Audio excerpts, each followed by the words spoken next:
Hello, folks. Welcome to this talk. We're going to have Laura Fisher talk about color theory and data visualization. Please give them a very warm welcome.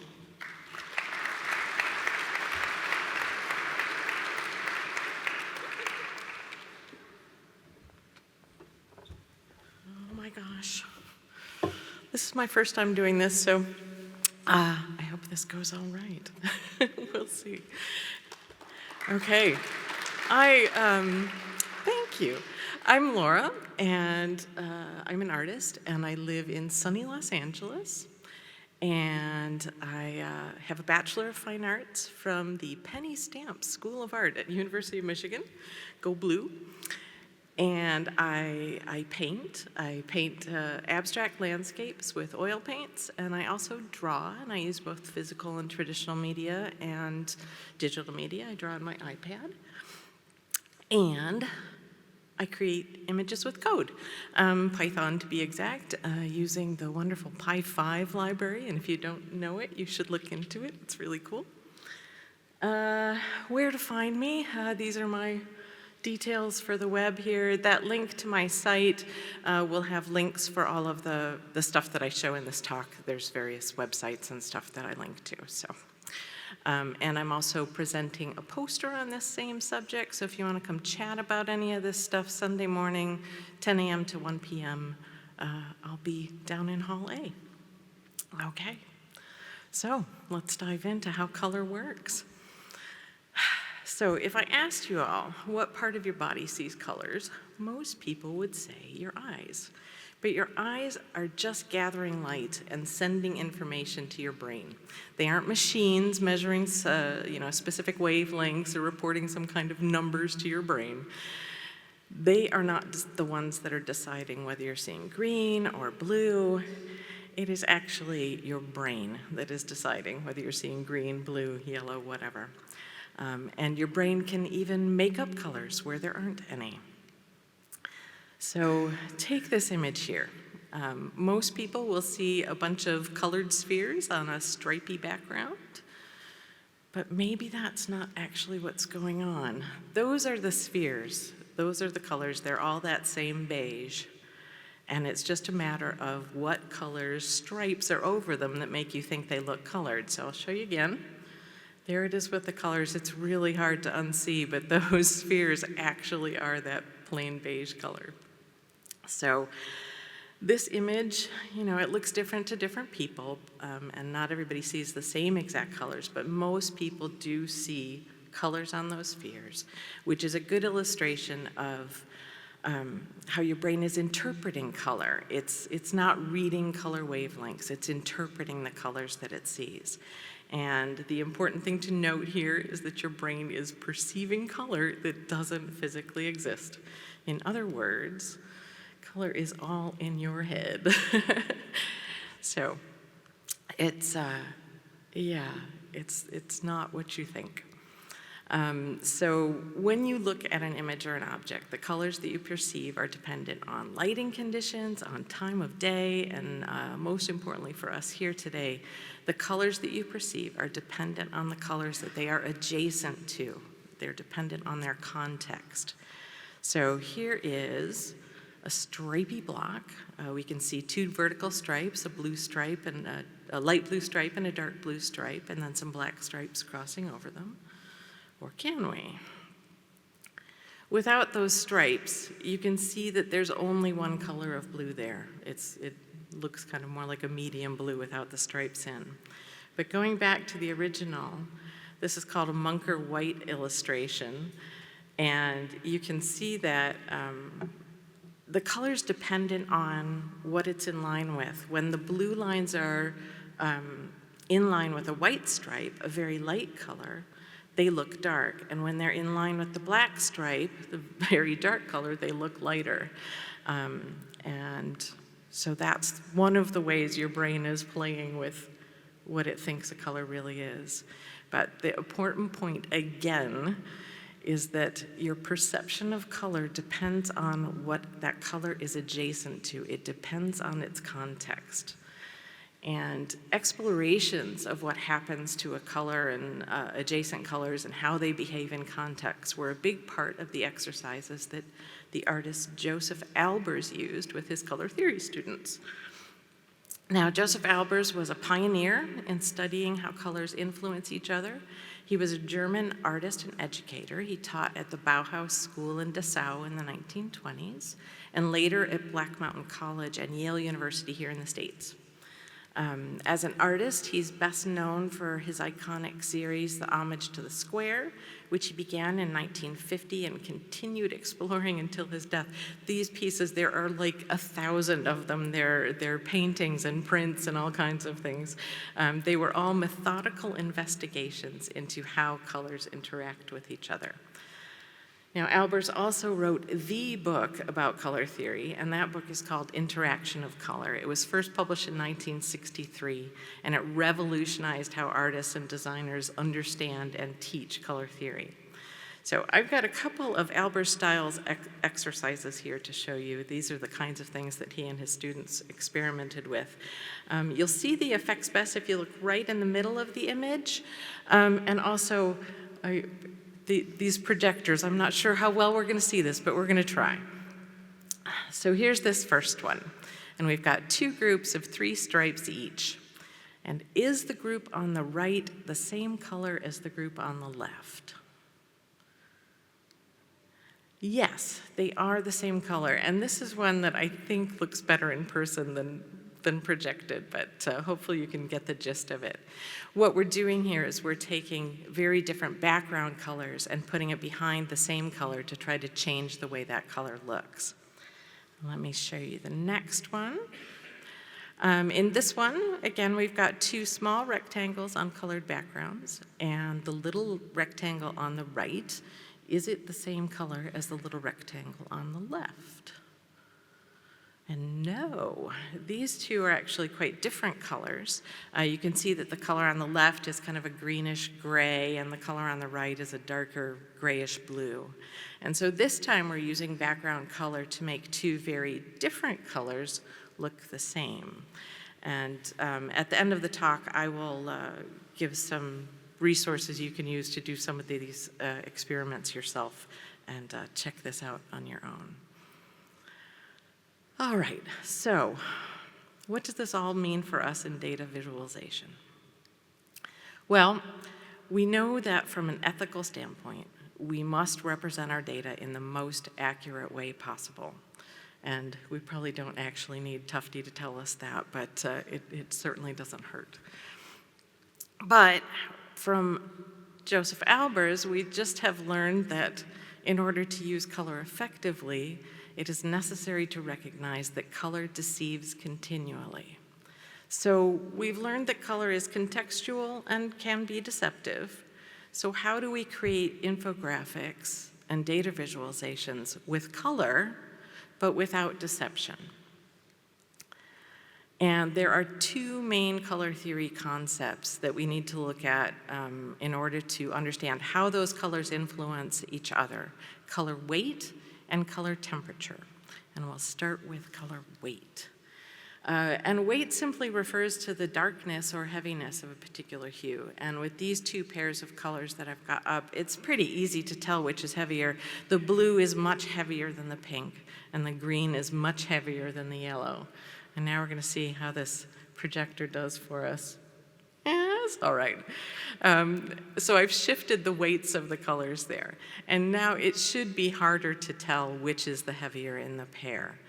The weight of the blue is much better matched to the weight of the pink, and likewise the green and the very dark yellow, which is into brown territory there, are also more closely matched. So another way to think about color weight in your mind is that if 2 colors have high contrast between them, then they have an uneven color weight. And if they have a low contrast, then they have an even weight. So that's kind of a good rubric to keep in your mind.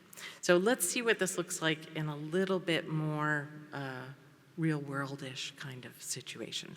So I'm going to show you an infographic of the party makeup of an imaginary parliament here. The two biggest parties in this parliament are the banana party and the tomato party, and they use the colors yellow and red respectively. So I'm going to put up a chart. I want you to look at it casually, the way you might scroll through a newsletter or, flip through a magazine. And I want you all to make a guess as to which party has more delegates.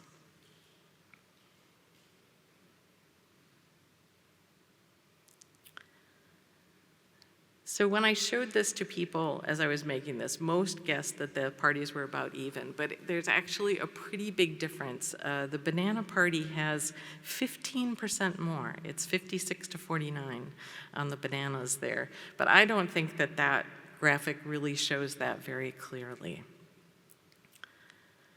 So this example isn't as obvious or stunning as optical illusions, but the bias is there, and even if it's subtle, to the casual observer who is just flicking past this and who isn't taking the time to count how many dots are which color, they may come away with a distorted view of the data.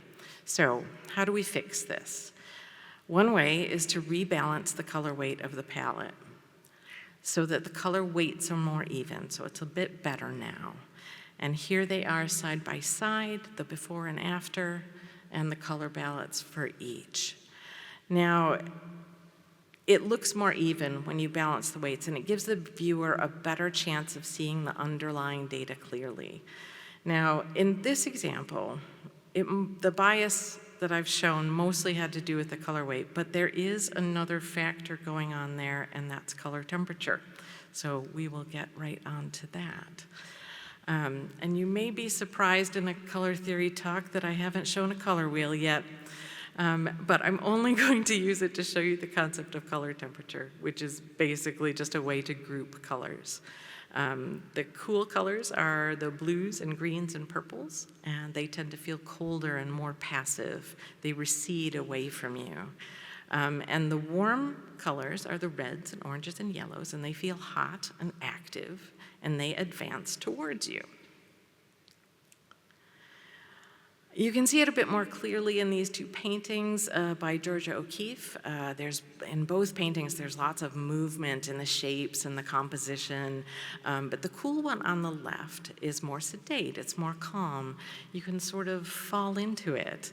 But the one on the right it's practically on fire and leaps right out at you. Now, looking at color temperature is definitely a vibe kind of thing, and it's less quantifiable than color weight differences. But it is an actual phenomenon and needs to be taken into account as you're looking to eliminate bias in your infographics. So this time I have a pretend city map for you, and it'll have some grayish parks and waterways, and then some different neighborhoods in different colors. Now, which of those neighborhoods leaps right out at you? Which is the first one you look at? If you're like most people, it's probably the red one. It's the only warm color in a sea of cool colors. So let's look at this again with a little more temperature balanced palette. It's a little subtle, like I said, but with the addition of some warmer colors in the other places in the image, the red isn't quite as pushy and assertive as when it's the only warm color in the image. So, now that we know that color is deceptive and that there are a couple main factors that influence colors in context, what can we do to choose better colors for data visualization? Well, the conventional advice for choosing palettes is that you should look at those sites that have all those cool and beautiful graphic design palettes and to use those. But there's a problem with that advice. The palettes used by graphic designers are, by necessity, unbalanced.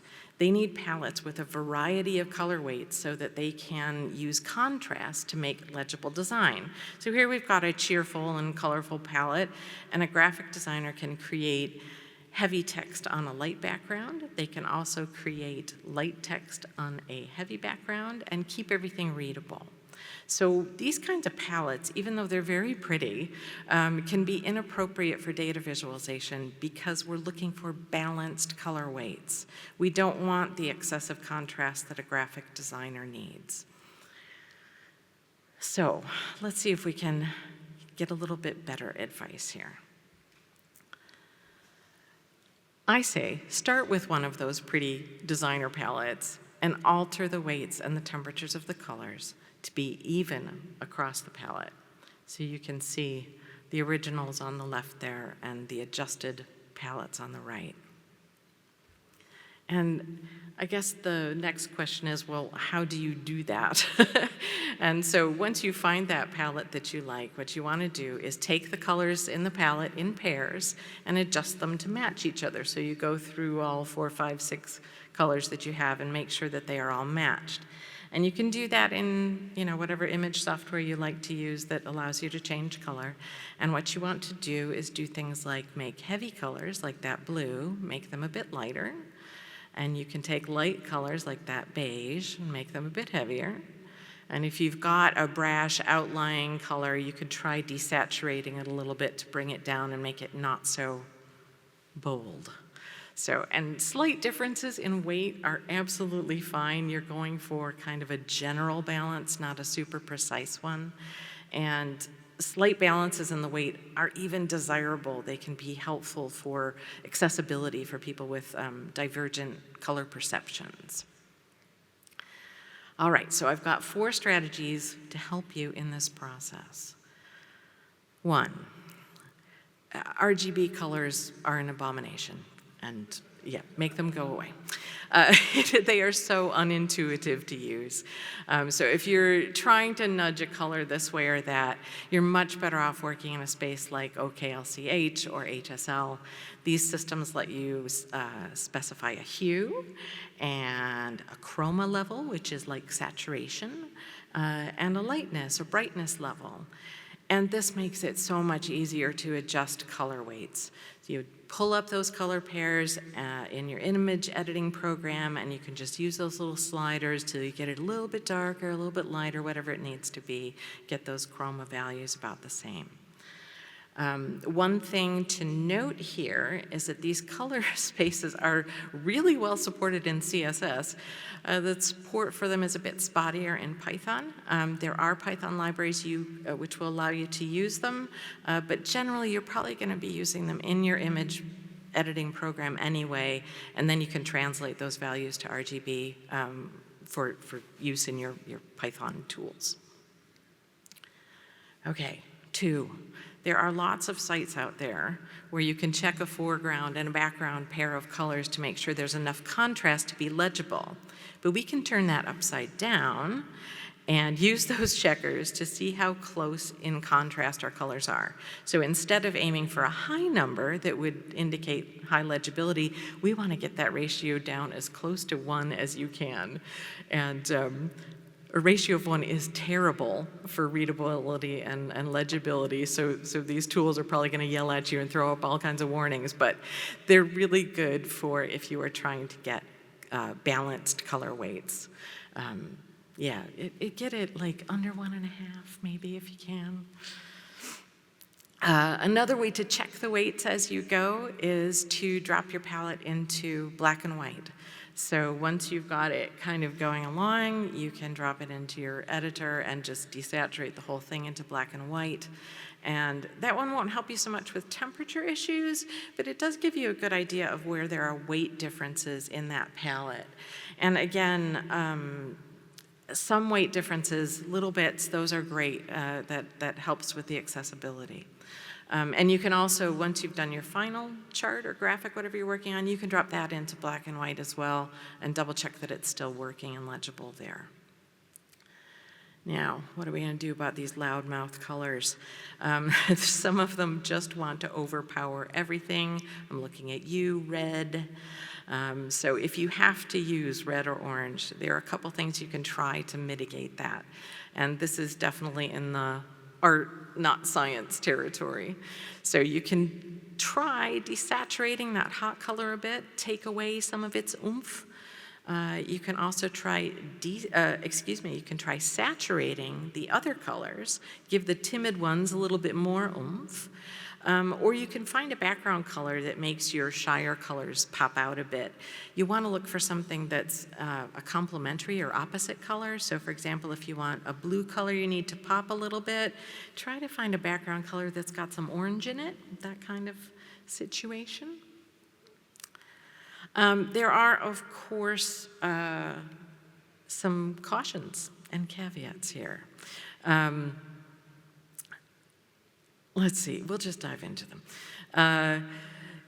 Like I said about the red, you may not be at liberty to choose your colors. If your client has a brand color or the political parties you're representing have common colors associated with them, you may be stuck using those colors, and one of them might be a loudmouth. So if you're able to, you can try some of those techniques from the last one. You can lower the chroma or saturation, you can use some background colors if you can, but it's possible that you might just be stuck. So there's that. And as I mentioned, also accessibility. Different people see or perceive color differently. And so perfect color matching is probably not exactly what you want. You want some, slight differences so that they're still readable. And then next, we have ethics. Good and evil. Now, I'm assuming that all of you out there want to make your charts accurate and describe your data honestly. But it is, of course, possible to use these techniques in reverse and to deliberately introduce bias into your charts, which is misleading and misrepresents data. But that's evil, so don't do that.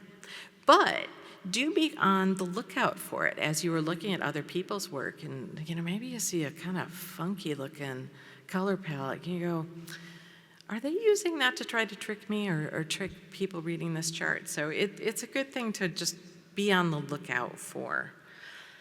And my last caveat here is that you'll need to practice, and practice is work. Color theory is a great big topic, and you could devote your whole life to studying it. And the strategies I've been talking about are a great place to start, but like anything you'd like to do well, it takes practice to get good at them and to discover your own best ways of doing this stuff. So let me finish up here with a few quick resources for learning and practicing. I've got some that are physical media stuff and some that are digital. I'll start with the physical stuff. Josef Albers, he taught that you learn color best by experiencing it. And you'd think then that this book, Interaction of Color, would help you learn how to do that. But he didn't believe in memorizing a bunch of someone else's color rules, so the book ends up not being a great place to start your journey. It's really esoteric. However, luckily for us, Fritz Horstmann wrote a book that does work like a tutorial and does explain how to do all of Albers' experiments with color. And this is where you want to start if you want to learn more. And to do these experiments, you need colored paper. And you can use whatever paper you have on hand, but if you want to use the paper that Albers used, it's called Color Aid paper, and it's really beautiful. It's artist grade, it's painted, not dyed. It's just lovely to work with. It's really cool stuff. All right, and we'll go on to the digital resources here. Instead of working with paper to do those experiments, you can buy this Interaction of Color program from Yale, and it's got a whole bunch of interactive tools so that you can play with all of those experiments yourself, and it includes the content of Albers' books, and there's a whole bunch of video, tutorials and commentary by other artists, and it's a really nice resource. I think it's $25. So, and the last two I've got are just kind of fun things to do with color. There's an IQ hue test. You take these very subtle colors and you have to put them in line to make a smooth gradient, and it's trickier than you think, but it's fun to do. And the last one I've got is My Blue, Your Blue? And if you haven't done this before, it's really fun. This is a tool that will help you see where your brain stops thinking something is green and starts thinking it's blue. And the fun part of this as well is that you can see what everybody else thinks green and blue is and where you fall on the spectrum. So that's a kind of fun thing to play with. So to finish up here, I hope that this little taste of color theory has given you some ideas about how to effectively and honestly and artistically use color in your data visualizations. And I hope it's inspired you to open your eyes and your mind and really investigate the colors that you see and how they relate to each other. Now, many of the people I've met who make data visualizations come from the science side of thing, not the art side of thing. But if you think about it, every time you make a graph or a chart, you are communicating information visually. And people who communicate information visually are artists. So you are an artist, all of you here in this room. And so I hope that you will remember to honor that inner artist and keep your eyes open, keep your mind open, and really look at the world around you and show us what you've seen. And I cannot wait to see the beautiful things that you'll come up with. And thank you all for coming.